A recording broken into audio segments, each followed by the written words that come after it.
Hey everyone, welcome to practice mock. आज की class में आप सभी का स्वागत है। तो क्लास स्टार्ट करते हैं। आज क्या है, एक पैराजिम्बल है, उसको हम बाद में सॉल्व करेंगे। सबसे पहले कुछ सेंटेंस रीअरेंजमेंट वाले क्वेश्चंस कर लेंगे, बट ये थोड़ा सा अलग पैटर्न है। सेंटेंस रीअरेंजमेंट का थोड़ा इजी पैटर्न है। देखते हैं पैटर्न क्या है। तो सबसे पहले डायरेक्शंस हम रीड कर लेंगे। क्या कह रहा है डायरेक्शन? तो क्या कह रहा है कि in the question below a sentence is given divided into 4 parts, out of which 2 parts need to be interchanged to make the sentence coherent and meaningful. From the options, choose the one that provides the parts that need to be interchanged.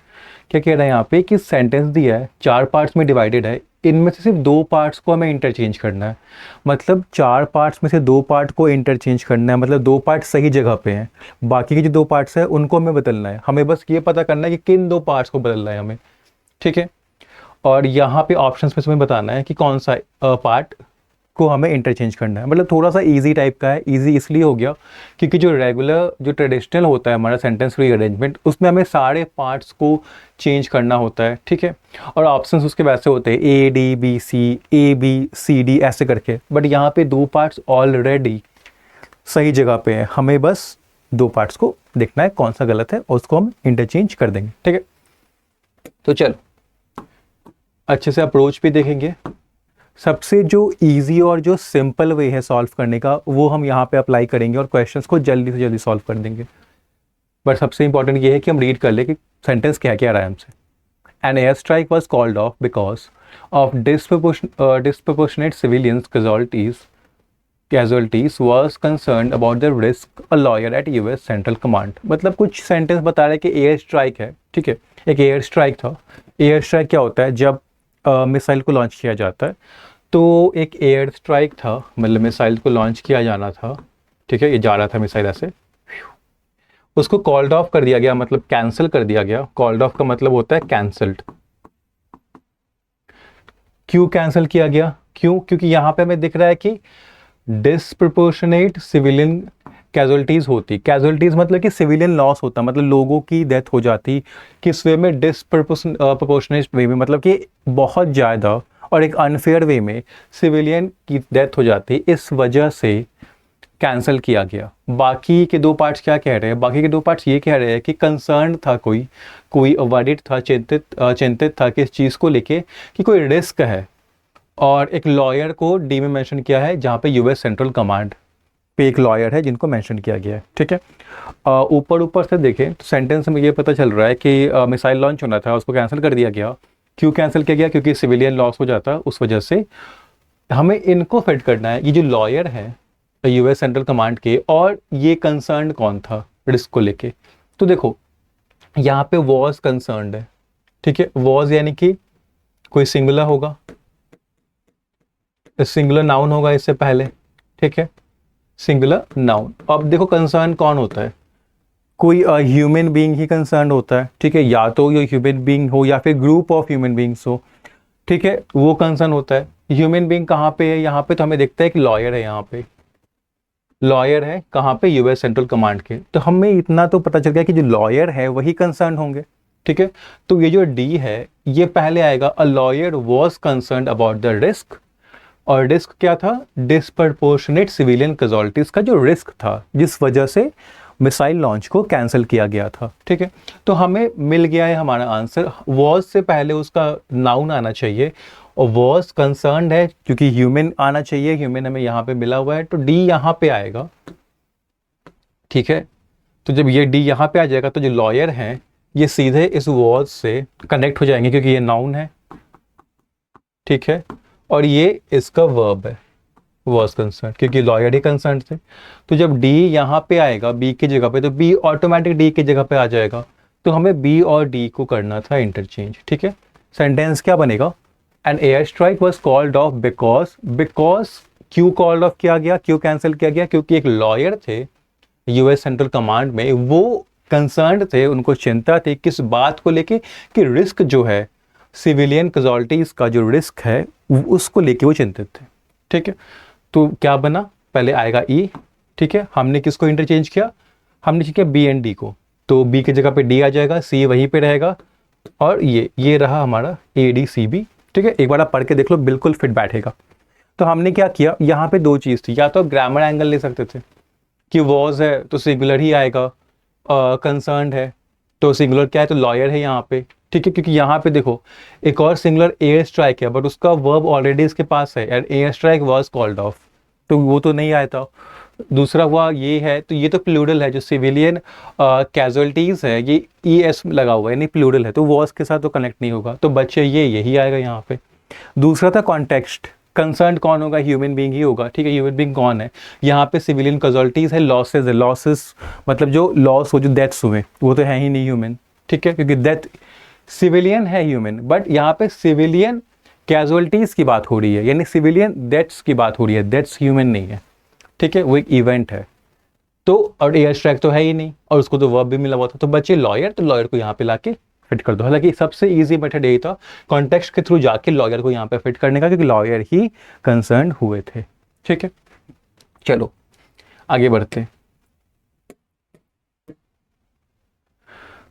देखते क्या है। After just 2 days when heavy rain, last year's event was abandoned and traffic chaos conspired to make it a washout।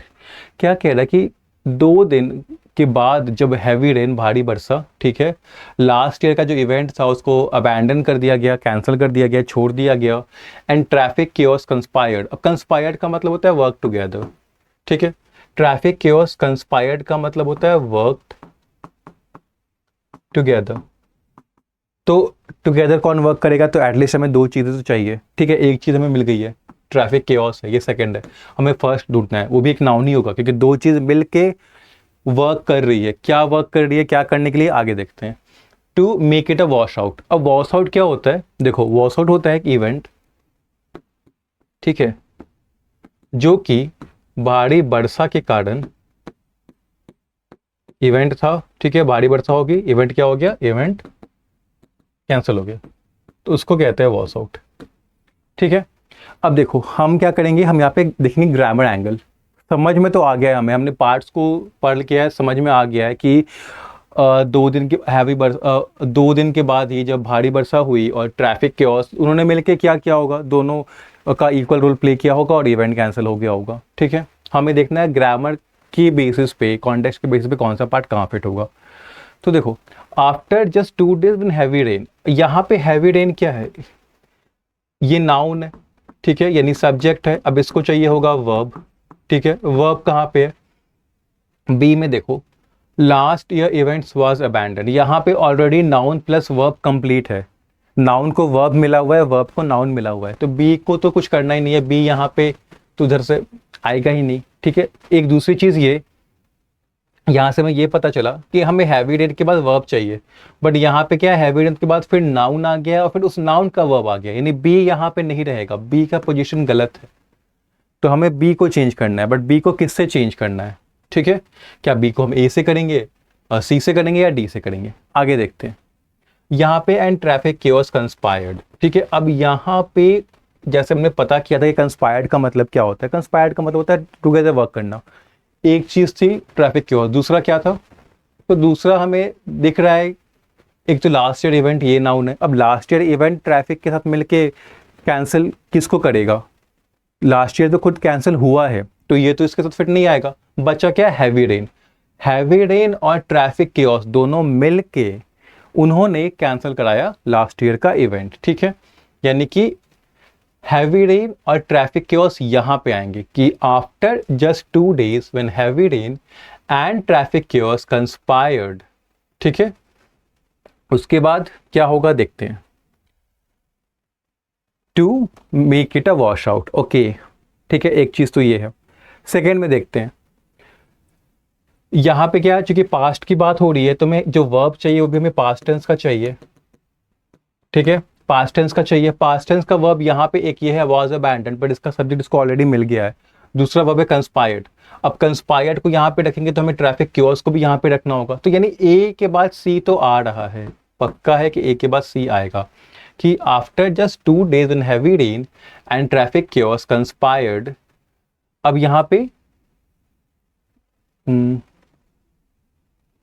हमें ए को सी के पास लाना है, ए को सी के पास लाना है तो कैसे लाएंगे, या तो हम सी को इधर करेंगे या तो बी को इधर करेंगे, या तो सी को इधर लेके आओ, ठीक है। तो बी से हो जाएगा, या फिर ए को ही इधर लेके आ जाओ और बी को उधर भेजो। ठीक है, ये दो हो सकता है, या तो बी सी को करो इंटरचेंज या फिर ए बी को करो, क्योंकि हमें ए सी को पास में लाना है। तो देखते हैं क्या होता है। अगर हम यहाँ से सी को यहाँ ले आएंगे कि after just 2 days when heavy rain and traffic chaos conspired, last year's event was abandoned to make it a washout, ये नहीं होगा, ये बिल्कुल नहीं सेंस बनाएगा। इसलिए क्योंकि देखो यहाँ तो after just 2 days when heavy rain and traffic chaos conspired तो फिट हो जाएगा। कंस्पायर्ड के बाद, कंस्पायर्ड का मतलब होता है वर्क टुगेदर, तो वर्क टुगेदर के बाद क्या किया, उसका कुछ रिजल्ट भी तो आएगा। वर्क टुगेदर के बाद हमेशा क्या लगाते हैं, work together to finish the task, work together to do something. तो 2 प्लस वर्ब की फर्स्ट फॉर्म आनी चाहिए यहाँ पे, जो कि यहाँ पे दिख रहा है। तो traffic chaos conspire to make it a wash out. Second चीज कि इट आया हुआ है, ठीक है। इट किसको कर रहा है रेफर, तो लास्ट ईयर की इवेंट को ही कर रहा है रेफर, क्योंकि लास्ट ईयर का इवेंट ही कैंसिल हो गया था। वॉश आउट का मतलब क्या होता है, इवेंट था, वर्षा के कारण कैंसिल हो गया, तो ये पहले आएगा, वो वाला बाद में आएगा, डी। तो कभी भी जो आपका डी है वो बी से पहले नहीं आ सकता। बट अगर हम यहाँ पे रख देंगे सी को इधर, तो A C B D.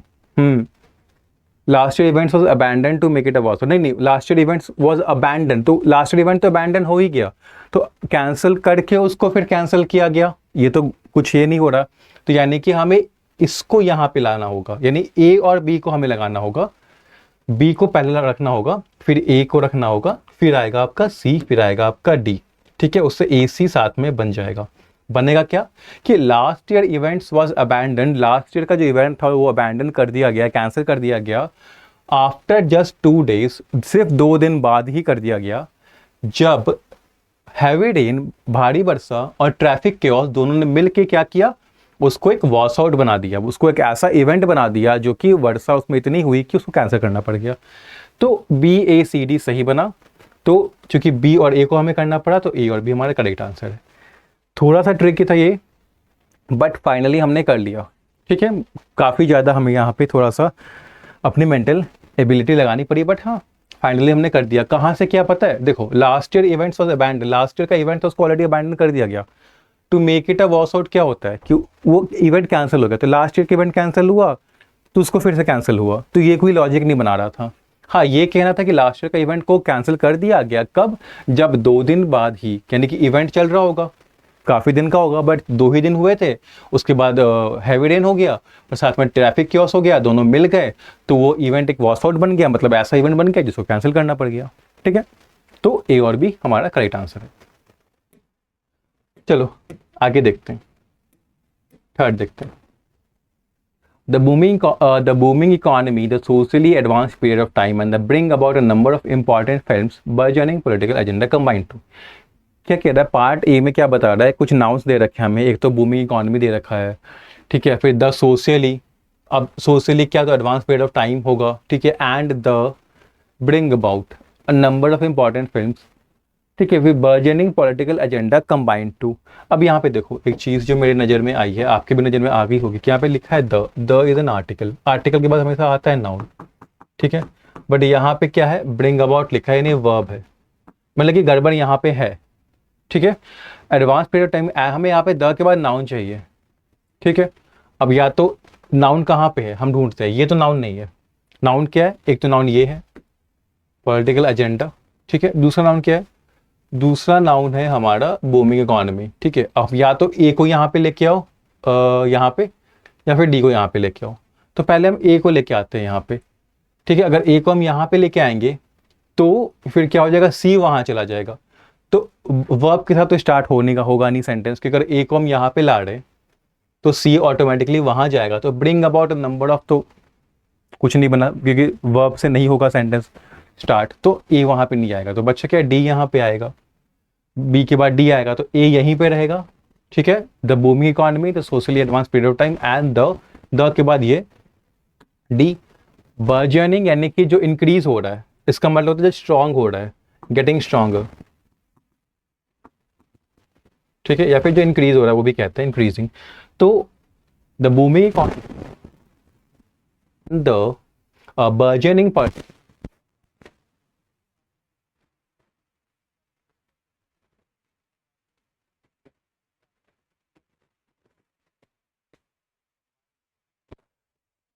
To, ठीक है। एक मिनट, ए आया, ठीक है, ए के बाद सॉरी बी ही रहेगा, ए बी डी सी, हाँ।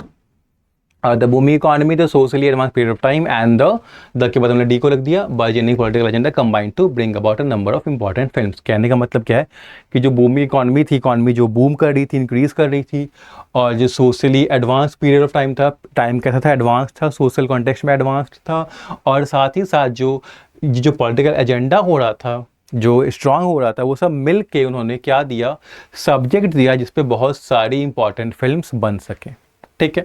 यानी ए बी डी सी किसको किया हमने, हमने किया सी डी को, यानी सी और डी को हमने किया, ठीक है। Boomy economy the social advance period of time and the, फिर आया यहाँ पे D, bargaining political agenda combined to. अब टू के बाद हमें वर्ब चाहिए थे, तो टू के साथ वर्ब जुड़ गया यहाँ पे, वर्ब के first form bring about a number of important films. Okay, चलो 4 देखते हैं। American historians have conspired a national history teleologically bound to the with the founding fathers to create founders' ideals rather than their reality। ठीक है, काफ़ी complicated sentence है, ठीक है, कुछ चीज़ें हमें समझ में नहीं आ रही है, बट हमें तो अरेंज करना है, तो हमें समझना तो पड़ेगा। अमेरिकन हिस्टोरियंस हैव कंस्पायर्ड, ठीक है, अगेंस्ट कंस्पायर्ड का मतलब वर्क टुगेदर। अमेरिकन हिस्टोरियंस थे, उन्होंने साथ में किसी का वर्क किया है, ठीक है। कंस्पायर्ड अ नेशनल हिस्ट्री, ठीक है, देखो कंस्पायर्ड हमेशा होता है किसी के साथ आप करते हो, ठीक है।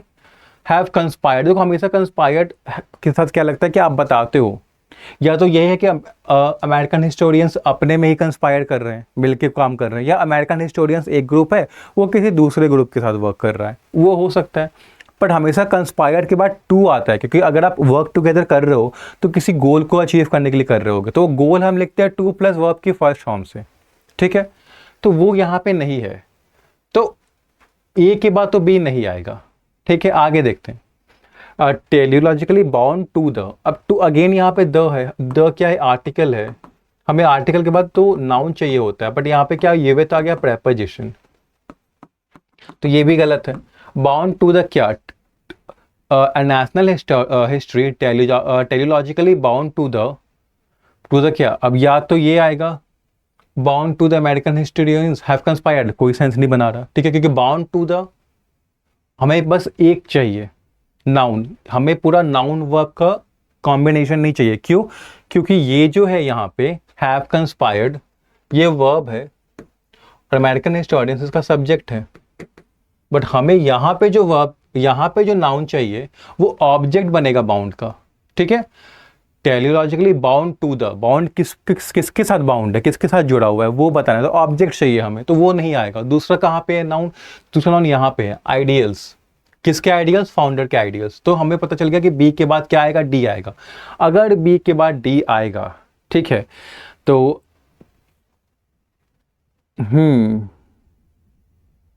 बी के बाद अगर डी आ रहा है तो जिसके साथ चेंज होगा वो होगा चेंज फिर सी के साथ।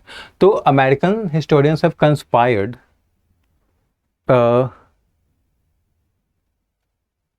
एक तो ये कर सकते हैं कि द बाउंड टू द यहाँ पे, या फिर या तो हम डी को यहाँ लेके आ जाए, या तो हम बी को इस तरफ करें, ठीक है। अगर हम डी को इस तरफ लेके आ जाते हैं तो सी आ जाएगा लास्ट में, सी लास्ट में आएगा तो टू क्रिएट, क्रिएट क्या, हमें टू क्रिएट के बाद उसका ऑब्जेक्ट चाहिए होगा, वो मिसिंग हो जाएगा, क्योंकि यहाँ पे क्या है टू प्लस V1 है, टू क्रिएट, बट हमें क्रिएट के बाद व्हाट का आंसर भी तो देना है कि क्रिएट क्या करना है, उसका आंसर तो हम दे नहीं पाएंगे। अगर हम डी को यहाँ लेके आ जाएंगे सी के प्लेस पे कि बाउंड टू द, और हमने डी को यहाँ पे रख दिया founder ideas rather than the reality, तो डी यहाँ गया तो सी आ गया इधर डी की जगह पे, तो उसके बाद फिर ये आ जाएगा reality with the founding fathers to create, कोई लॉजिक नहीं बनेगा। यानी कि हमें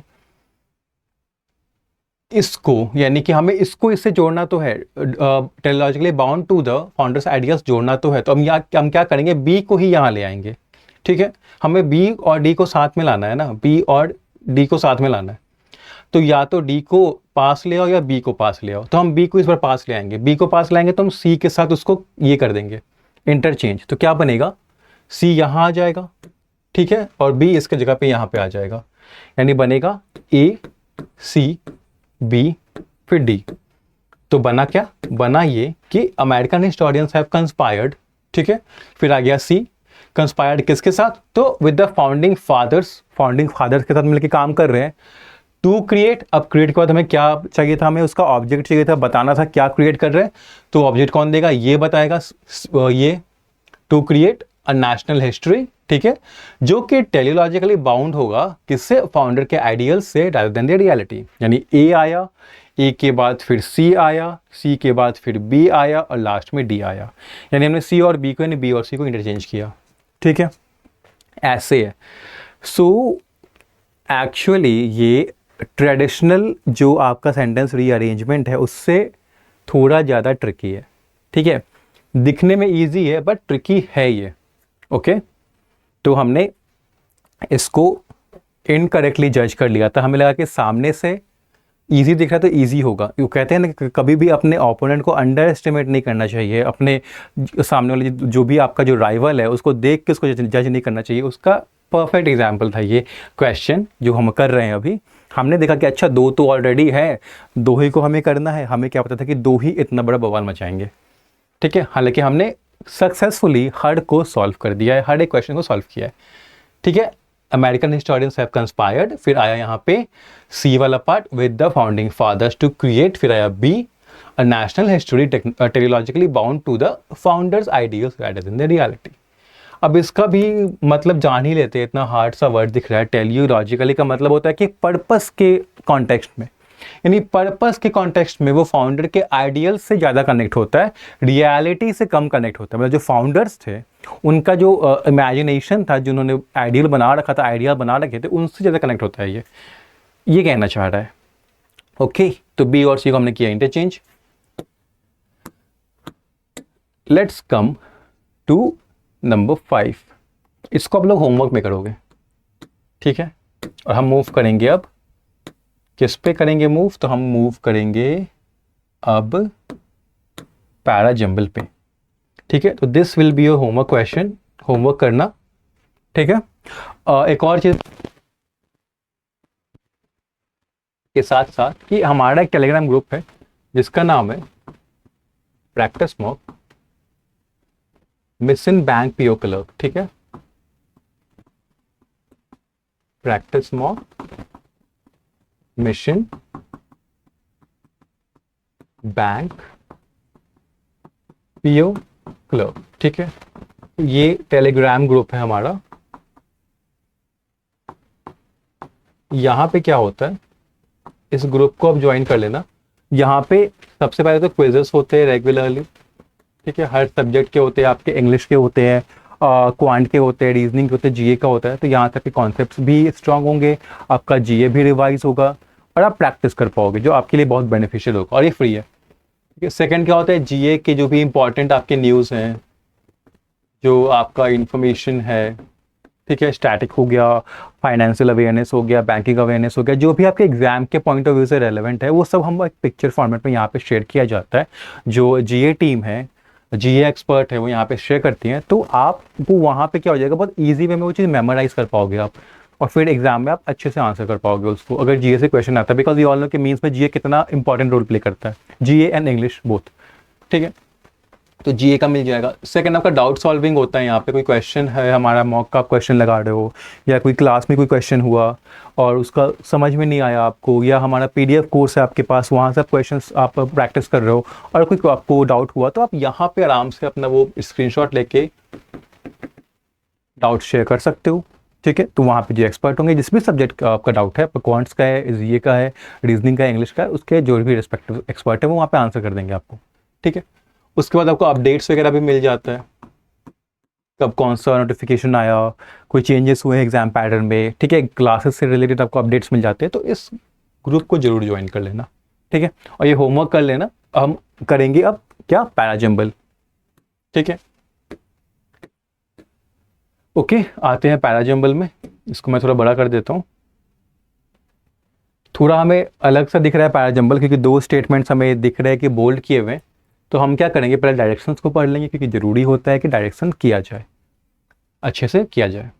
set of 7 statements is given out of which the first and the fourth statements are fixed. क्या कह रहा है कि 7 सेंटेंसेस, 7 सेंटेंसेस हमें दे रखे हैं, बट चीज़ें आसान करने के लिए जो पहला है फर्स्ट और जो फोर्थ है ये फिक्स है, ठीक है। And the rest are jumbled in any random order. Rearrange the remaining statements in the right order and answer the questions. बाकी के जो हैं वो राइट ऑर्डर में नहीं है, तो हमें उनको राइट ऑर्डर में करना है, ठीक है। फर्स्ट और जो फोर्थ है वो फिक्स है हमारा। चलो स्टार्ट करते हैं, करना स्टार्ट करते हैं। डायरेक्शन वाला पार्ट में छुपा देता हूँ, ठीक है। जी भी है, ए भी है, ठीक है। A B C D E F G H, तो पूरा नहीं दिखेगा एक बार में, कोई बात नहीं, देखते हैं क्या कह रहा है। हम पहले सेंटेंस को ही पढ़ लेंगे कि करके देखते हैं क्या कह रहा है। कि पहला सेंटेंस क्या कह रहा है कि climate change will affect rainfall patterns around the world. Climate change क्या कर रहा है, वो एक फ्यूचर प्रेडिक्शन है, क्योंकि विल लगा हुआ है यहाँ पे, ठीक है। विल यानी कि फ्यूचर बता रहा है। तो क्या कह रहा है कि इन फ्यूचर क्लाइमेट चेंज जो है वो रेनफॉल पैटर्न्स को चेंज कर देगा, अफेक्ट कर देगा around the world. Rainfall patterns क्या होते हैं कि कितने टाइम बारिश हो रही है, किस अमाउंट में हो रही है, कब कब साल में हो रही है, उन सबको क्लाइमेट चेंज ये कर देगा, हमारा चेंज कर देगा फ्यूचर में। और ये पहला स्टेटमेंट है। सेकंड क्या कह रहा है, this is why there are very few studies that can accurately predict if these future patterns will move the climate outside the range of natural variability. ये क्या कह रहा है कि यही रीज़न है कि बहुत कम स्टडीज़ हुई हैं, ऐसी स्टडीज जो कि एक्यूरेटली प्रेडिक्ट कर सके कि जो फ्यूचर में जो पैटर्न होने वाला है वो क्या क्लाइमेट को मूव करेगा, जो रेंज है नेचुरल वेरिएबिलिटी के उसके बाहर मूव करेगा, ठीक है। सेंटेंस को मैं फिर से एक बार बताता हूँ क्या कह रहा है। सेंटेंस क्या कह रहा है, एक रीज़न की तरफ रेफर कर रहा है, कह रहा है कि यही वो रीज़न है कि बहुत कम स्टडीज़ हुई है। स्टडीज़ किस चीज़ को लेके, कि ऐसी स्टडीज़ जो कि एक्यूरेटली ये बता सके कि जो फ्यूचर पैटर्न होने वाला है क्या वो क्लाइमेट को मूव करेंगी नेचुरल वेरिएबिलिटी के रेंज से बाहर, ठीक है। अब क्या हम ए को बी, ए तो हमें पता है कि फिक्स है, बट क्या हम ए के बाद बी को रख सकते हैं। ए में क्या कह रहा है कि क्लाइमेट चेंज करेगा, फ्यूचर में करेगा रेनफॉल पैटर्न, तो ये क्या एक प्रेडिक्शन है। तो क्या प्रेडिक्शन ये रीज़न बन सकता है कि बहुत कम स्टडीज़ की गई हैं, ठीक है। थोड़ा सा लॉजिक लगाते हैं, देखो इसको थोड़ा सा सिंप्लीफाई करता हूं। पहले क्या हुआ, एक प्रेडिक्शन हुआ, क्लाइमेट क्या करेगा, क्लाइमेट चेंज ये करेगा, चेंज कर देगा किसको, रेनफॉल पैटर्न को, ठीक है, इन फ्यूचर। अब ये क्या है, ये पूरा का पूरा एक प्रेडिक्शन है। प्रिडिक्शन कब आता है, ये क्या होता है, अगर हम प्रिडिक्ट कब करते हैं, अगर हम कह रहे हैं कि कोई चीज़ होगी तो मतलब हमारे पास एविडेंस होगा, डेटा होगा, जिसके बेसिस पे हम ये कह रहे हैं कि आगे जाके चेंज कर देगा, ठीक है। यानी कि एविडेंस या डेटा पहले आएगा, प्रिडिक्शन बाद में आता है। यहाँ पे अगर हम ए के बाद बी को रख देंगे तो हम ये कहेंगे कि हमें प्रिडिक्शन पहले मिल गया, हमें ये पहले पता चल गया कि क्लाइमेट चेंज अफेक्ट करेगा और इस वजह से स्टडीज नहीं हुई है। नहीं, स्टडीज पहले आई होंगी ना। किसी भी लॉजिकल केस में क्या होता है, पहले स्टडीज आती हैं, स्टडीज के बेसिस पे कोई प्रेडिक्शन किया जाता है कि ऐसा होगा या कोई एक्शन लिया जाता है, ठीक है। पर यहाँ पे कह रहे हैं कि इसलिए बहुत फ्यू स्टडीज है। नहीं, स्टडीज क्यों की गई हैं, जरा हम इस बात को सोचते हैं। ये तो बिल्कुल नहीं होगा, ये तो प्रेडिक्शन है। प्रेडिक्शन के रीजन नहीं होगा कि स्टडीज की कम हुई है। स्टडीज कम हुई है उसका रीजन ऑलरेडी होगा प्रेजेंट में। देखो स्टडीज ये कहना कि this is why there are very few studies that can accurately predict, अब ये कहना कि यही रीजन है कि बहुत कम स्टडीज की गई हैं या बहुत कम स्टडीज हुई हैं ऐसी जो कि एक्यूरेटली प्रेडिक्ट कर सके इस चीज को, ठीक है। तो स्टडीज कम क्यों हुई होंगी, प्रेजेंट में या पास्ट में कोई चीज हुआ होगा जिसकी वजह से स्टडीज कम हुई, ठीक है। तो ये एक्चुअली क्या है, जो रीजन है वो पास्ट में हुआ होगा या प्रेजेंट में हो रहा होगा वो चीज, फ्यूचर में तो होगा नहीं कि फ्यूचर के प्रेडिक्शन पे आज स्टडीज कम हुई। नहीं, पास्ट में कुछ हुआ होगा जिसने इफेक्ट इम्पैक्ट किया होगा स्टडी जिस की एफिशिएंसी को या किसी चीज़ को, या स्टडी जितनी सक्सेसफुल वे में की जा सकती है उसको किया होगा। यानी कि पास्ट या प्रेजेंट की कोई चीज़ चाहिए, वो रीज़न बनी होंगी बी का। ए तो फ्यूचर बता रहा, तो ये तो रीजन बनेगा नहीं, तो यानी कि ए के बाद बी नहीं आएगा। ए आएगा पहला क्योंकि वो तो हमें दिया ही गया है, बट ए के बाद बी नहीं आएगा। ठीक है, आगे पढ़ते हैं। सी में क्या कह रहा है, Since rainfall is such a variable quantity, scientists have a hard time while providing reliable projections। ये क्या कह रहा है कि चूंकि रेनफॉल एक बहुत ही वेरिएबल क्वांटिटी है, यानी कि चेंजिंग, वेरिएबल क्या होता है, जो चेंज होता रहता है बार बार, पर चूंकि रेनफॉल हमेशा चेंज होता रहता है, कांस्टेंट नहीं रहता है, इसलिए scientist have a hard time, उनको बहुत डिफिकल्टी होती है रिलायबल प्रोजेक्शंस बनाने में। क्या सी आपका बी का रीजन लग रहा है? बताइए। देखो, पहले उसने कहा कि क्लाइमेट चेंज अफेक्ट करेगा rainfall pattern around the world, ठीक है। फिर हमने सी को रखा यहाँ पे, ठीक है, क्योंकि हमें मिल गया है सी को रखा कि अब चूंकि रेनफॉल बार बार चेंज होता है, तो साइंटिस्ट के पास है ही नहीं कोई तरीका, बार बार चीजें चेंज हो रही है, तो पता नहीं हो पाता कि क्या आगे कैसा बिहेव करेगा, तो रिलायबल प्रोजेक्शंस नहीं दे पाते हैं। ठीक है, अब रिलायबल प्रोजेक्शंस नहीं दे पाते, इसीलिए बहुत कम स्टडीज हुई हैं जो कि एक्यूरेटली प्रेडिक्ट कर सके फ्यूचर पैटर्न्स को, क्योंकि रिलायबल, क्योंकि रेनफॉल हमेशा चेंज होता रहता है, तो हमारे पास कोई डेटा ही नहीं था वैसा कांस्टेंट जो बता सके कि फ्यूचर में कैसा होगा, क्योंकि डेटा नहीं था, तो स्टडीज ऐसी बहुत कम रही हैं, क्योंकि स्टडीज क्या है, डेटा ही तो प्रोवाइड करती हैं। तो हमारा ए के बाद सी होगा, सी के बाद हमारा बी होगा। ठीक है, उसके बाद डी तो फिक्स ही है, ए फिक्स है हमारा, बी फिक्स है हमारा। डी में क्या है, अ पॉजिटिव और negative variation outside such natural variability will have an enormous impact on human population. अब क्या कह रहा है कि पॉजिटिव या फिर नेगेटिव वेरिएशन नेचुरल वेरिएबिलिटी के बाहर होता है, तो उसका ह्यूमन पॉपुलेशन पे बहुत बड़ा इम्पैक्ट पड़ेगा। ठीक है, अभी तक क्या हो रहा है, यहाँ तक सेंटेंसेस बहुत कॉम्प्लिकेटेड लग रहे हैं, तो मैं थोड़ा सा ईजी वे में बताता हूँ कि हो क्या रहा है अभी तक। पहले सेंटेंस में क्या कहा कि क्लाइमेट चेंज अफेक्ट करेगा रेनफॉल पैटर्न्स पूरे दुनिया भर में। ठीक है, फ्यूचर की बात की उसने, करेगा वो। ठीक, सेकंड में क्या कहा, यही रीजन है कि बहुत कम स्टडीज हुई हैं जो कि एक्यूरेटली प्रेडिक्ट कर सके कि क्लाइमेट, ये जो फ्यूचर पैटर्न होंगे ये क्लाइमेट को मूव करेंगे जो नेचुरल वेरिएबिलिटी का रेंज है उससे बाहर। ठीक है, तो यहाँ से मैंने लॉजिक लगाया कि स्टडीज हुई हैं, बहुत कम स्टडीज हैं। बहुत कम स्टडीज क्यों हैं, क्योंकि ये रीजन की तरह बता रहा है कि दिस इज वाई। ठीक है, तो बहुत कम स्टडीज क्यों है, क्या बहुत कम स्टडीज इस वजह से है कि क्लाइमेट चेंज आगे जाके करेगा? नहीं, ये तो हो नहीं सकता, क्योंकि स्टडीज अगर अभी हमने स्टडीज बहुत कम की है, तो कोई ना कोई चीज़ है जिसने हमें रोका है स्टडीज को कम करने से, तो वो चीज़ या तो पास्ट में रही है या अभी भी एग्जिस्ट करती है, फ्यूचर में तो होगी नहीं कि हमने कुछ सोचा फ्यूचर में ऐसा होगा तो हमने वो चीज़ आके अभी अफेक्ट कर रही है, नहीं। तो हमें पता चला सी में कि रेनफॉल क्या है, हमेशा चेंज होता रहता है, इसलिए साइंटिस्ट को कोई मतलब एक चैलेंज होता है कि वो रिलायबल मतलब कि डिपेंडेबल प्रोजेक्शन बना सके, क्योंकि रेनफॉल बार बार चेंज हो रहा है, तो वो प्रिडिक्ट नहीं कर पाते कि आगे क्या बिहेव करेगा। ठीक है, और यही रीजन है क्योंकि हमेशा से ही होता आ रहा है रेनफॉल चेंज, तो हमेशा से साइंटिस्ट नहीं कर पाते हैं प्रिडिक्ट, तो नहीं कर पाते हैं, तो स्टडीज भी ऐसी कम ही हुई हैं जो कि एक्यूरेटली प्रिडिक्ट कर पाए। ठीक है, अब यहाँ पे क्या है, बात हुई थी कि climate outside the range of natural variability, यानी कि बात इसमें किसकी बात हो रही थी, स्टडीज, वैसे स्टडीज की जो कि एक्यूरेटली प्रेडिक्ट कर सके क्या, कि क्या जो फ्यूचर पैटर्न है ये क्लाइमेट को के बाहर के रेंज को अफेक्ट करेगा, नेचुरल वेरिएबिलिटी के बाहर के रेंज वाले क्लाइमेट को अफेक्ट करेगा, इसकी बात हो रही थी।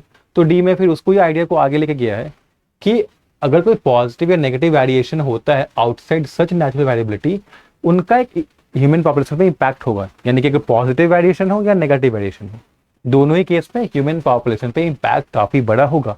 तो डी फिक्स है। ई देखते हैं, however both conditions will almost definitely impact the availability of food resources। अब क्या कह रहा है कि however से ये कर रहा है, तो however क्या बताता है, ऑपोजिट बताता है,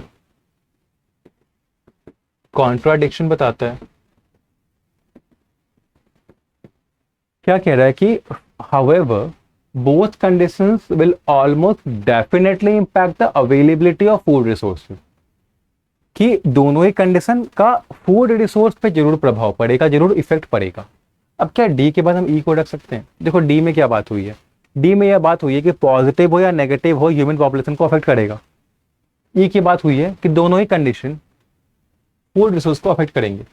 तो यहाँ पे कोई नेगेटिव, कोई अपोजिट चीज तो हो नहीं रही है, कोई डिफरेंट चीज तो हो नहीं रहा है। एक जगह कह रहा है कि ह्यूमन पॉपुलेशन को करेंगे दोनों, दूसरी जगह अगर हम फिट कर देंगे तो ये सेंस बनेगा कि अब फूड रिसोर्सेज को भी करेंगे। तो हाउएवर का तो यहाँ पे सेंस ही नहीं बन रहा, ठीक है, क्योंकि कॉन्ट्रडिक्शन तो है ही नहीं यहाँ पे, दोनों ही में अफेक्ट कर रहे हैं। दोनों ही में ऐसा तो नहीं कहा कि ये कम करेगा, कि ह्यूमन पॉपुलेशन पे कम होगा और फूड रिसोर्सेज पे ज्यादा होगा। ऐसा भी नहीं कहा कि फूड रिसोर्सेज पे कम होगा, ह्यूमन पॉपुलेशन पे ज्यादा होगा। दोनों पे ही हो रहा है, तो यहाँ पे सिमिलैरिटी दिख रही है। तो हाउएवर तो लगेगा नहीं, यानी कि डी के बाद ई नहीं आएगा। आगे बढ़ते, in the case of positive variation this will potentially lead to a flooded environment. अगर पॉजिटिव वेरिएशन होता है, क्योंकि यहाँ पे बात की गई है डी में कि पॉजिटिव हो या नेगेटिव हो, दोनों ही ह्यूमन पॉपुलेशन पे अफेक्ट करेंगे, ठीक है। तो उसी का आगे बता रहा है कि अगर पॉजिटिव वेरिएशन होता है, ठीक है, तो फ्लडेड एनवायरनमेंट होगा, यानी कि बाढ़ आ जाएगी। अगर whereas a negative variation will potentially lead to an arid environment, और अगर नेगेटिव वेरिएशन होता है तो सूखा पड़ जाएगा। एरिड क्या होता है? ड्राई होता है। यानी पॉजिटिव होगा तो बाढ़ आ जाएगी, नेगेटिव होगा तो सूखा पड़ जाएगा, ठीक है। तो डी के बाद ई तो आएगा नहीं, एफ आएगा नहीं, ठीक है। जी भी देख लेते हैं, ठीक है। अभी तक हमने ए सी बी डी किया है, ओके। जी भी देख लेते हैं, चलो। जी में क्या है? Therefore, it is of crucial importance to assess when such excesses of natural variation will happen and when. इसलिए इंपॉर्टेंट हो जाता है, ठीक है। इसीलिए इंपॉर्टेंट हो जाता है कि हम अच्छे से इवेलुएट करें कि नेचुरल वेरिएशन कहाँ पे होने वाला है, कब होने वाला है, ठीक है, ओके। अगर हम डी को रखें, अभी तक हमने क्या बनाया है एक बार देख लेते हैं। अभी तक हमने बनाया, सबसे पहले आया ए, ठीक है, ए के बाद आया सी, ए फिक्स था हमारा, सी के बाद फिर बी आ गया था, बी के बाद डी आया था, डी फिक्स था। और हम डी के बाद रख रहे हैं कि क्या आएगा, ई एफ या जी आएगा। तो अगर हम ये बोले कि पॉजिटिव और नेगेटिव वेरिएशन है, उसका इनॉर्मस इंपैक्ट पड़ेगा ह्यूमन पॉपुलेशन पे, और उसके बाद कह दे कि इसीलिए क्रूशियल इंपॉर्टेंस है, तो चलो मान भी लेते हैं, चलो कि हाँ पॉजिटिव हो या नेगेटिव हो, दोनों का ही पड़ रहा है इम्पैक्ट पॉपुलेशन पे, इसीलिए इंपॉर्टेंट है कि हमें इसको अच्छे से इवेल्युएट कर लेना चाहिए। तो जी बिल्कुल आ तो सकता है, बट फिर ई और एफ को कहाँ रखेंगे बताओ? क्योंकि ई और एफ भी तो इसकी ही बात कर रहे हैं, इफेक्ट की ही बात कर रहे हैं, ठीक है। अगर हम चलो डी के बाद जी रख दे, और हमने पहले ये बोल दिया कि इसीलिए जरूरी है, इसीलिए जरूरी है इनको अच्छे से इवेल्युएट करना, और फिर हम क्या रखेंगे, इसको रखेंगे however both conditions। अब यहाँ पे तो होगा नहीं, however both conditions will almost definitely impact the availability of food resources। और अगर पॉजिटिव वेरिएशन होता है तो potentially lead to flood environment, और negative variation potentially lead to arid environment. अब ये हम बाद में नहीं रख सकते, क्योंकि ये जो देयरफॉर वाला है ये सबसे लास्ट में आएगा। तो हमने सारे के सारे इफेक्ट को की बात कर ली, तब हम ये बोलेंगे इसीलिए जरूरी है। ये नहीं कि हम पहले ही बोल देंगे, हमने एक बात बोला कि हाँ इम्पैक्ट पड़ेगा इसलिए जरूरी है, और फिर हम उस आइडिया को फिर आगे बढ़ा रहे हैं कि हाँ ये इम्पैक्ट पड़ेगा। नहीं, सारे के सारे इम्पैक्ट साथ में ही हम लिखेंगे, लास्ट में हम ये बताएंगे कि इसीलिए इंपॉर्टेंट है, ठीक है। तो हम क्या करेंगे, डी के बाद जी नहीं लिखेंगे, डी के बाद हम लिखेंगे एफ को, क्योंकि डी के बाद ई आएगा नहीं, क्योंकि कोई कॉन्ट्राडिक्शन नहीं है। तो डी के बाद हमने एफ को लिखा, क्यों? क्योंकि यहाँ पे पॉजिटिव और नेगेटिव वेरिएशन की बात हो रही थी, और ये इसी चीज को यहाँ पे कंटिन्यू कर रहा है, ठीक है, उसी को कंटिन्यू कर रहा है। तो क्या है कि पॉजिटिव या नेगेटिव वेरिएशन हो, दोनों ही इंपैक्ट करेगा ह्यूमन पॉपुलेशन को। कैसे करेगा वो इसमें बता रहा है कि अगर पॉजिटिव वेरिएशन होगा तो फ्लड आ जाएगी, नेगेटिव वेरिएशन होगा तो सूखा पड़ जाएगा, ठीक है। अब उसके बाद हम रखेंगे ई को। अब ये क्या बताएगा कि however both condition will almost definitely impact the availability of food resources। दोनों ही कंडीशन इम्पैक्ट करेंगे फूड रिसोर्सेज की अवेलेबिलिटी को, कि कितना खाना मिलेगा। तो कौन से दोनों कंडीशन? एक कंडीशन जहाँ पे फ्लड आया हुआ है, दूसरा कंडीशन जहाँ पे सूखा पड़ा हुआ है। चाहे फ्लड आए या सूखा पड़े, दोनों ही कंडीशन में फूड अफेक्ट होगा। और लास्ट में हम जी को लिखेंगे, इसलिए क्योंकि फूड अफेक्ट हो रहा है, ठीक है, और फूड का डायरेक्ट कनेक्शन ह्यूमन पॉपुलेशन पे होता है, इसीलिए इंपॉर्टेंट है कि हम इस चीज को अच्छे से पता कर लें। तो हमारा क्या बना, A C B D F E G हमारा करेक्ट जो अरेंजमेंट है वो बना, ठीक है। चलो समझ में आ गया। सबसे पहले क्या हुआ, एक बार समअप कर देते हैं। सबसे पहले आया ए ने ये बताया कि क्लाइमेट चेंज जो है वो फ्यूचर में रेनफॉल पैटर्न्स को अफेक्ट कर देगा, ठीक है। फिर आया सी, चूंकि रेनफॉल बार बार चेंज होता है इसीलिए साइंटिस्ट को दिक्कत होती है रिलायबल प्रोजेक्शंस देने में, रिलायबल डेटा देने में कि आगे क्या होगा। यही रीज़न है, फिर बी आया कि यही रीज़न है कि अभी बहुत कम स्टडीज़ हुई हैं जो कि एक्यूरेटली बता सके कि ये जो रेनफॉल पैटर्न चेंज होने वाले हैं वो क्लाइमेट को जो नेचुरल वेरिएबिलिटी का रेंज है उससे बाहर मूव करेंगे या नहीं करेंगे, अफेक्ट करेंगे या नहीं करेंगे। ठीक है, फिर आगे ये बोलेंगे डी, चूंकि फिक्स है, क्योंकि अब इसकी बात हो रही है, नेचुरल वेरिएबिलिटी की बात हो रही है। तो अब अगर नेचुरल वेरिएबिलिटी के बाहर अगर पॉजिटिव वेरिएशन हो या नेगेटिव वेरिएशन हो, क्योंकि नेचुरल वेरिएबिलिटी के बाहर की ही बात हो रही थी, यहाँ पे भी बाहर की ही बात हो रही थी, आउटसाइड द रेंज, तो आउटसाइड पॉजिटिव हो या नेगेटिव हो, दोनों में ह्यूमन पॉपुलेशन को बहुत बड़ा इम्पैक्ट पड़ेगा।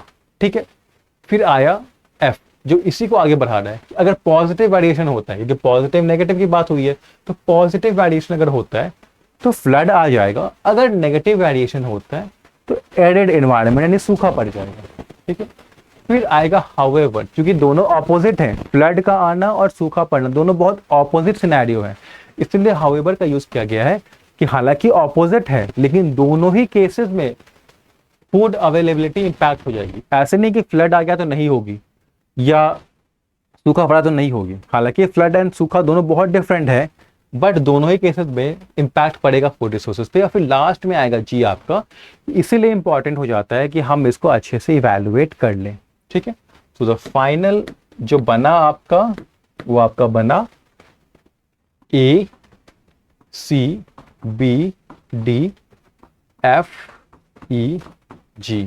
ठीक है, ए था, ए के बाद फिर सी आया, सी के बाद फिर बी आया, बी के बाद फिर डी आया, फिर आपका एफ आ गया, फिर ई आया वहां पे कॉन्क्रीट करने के लिए, फिर जी हमारा कंक्लूडिंग स्टेटमेंट।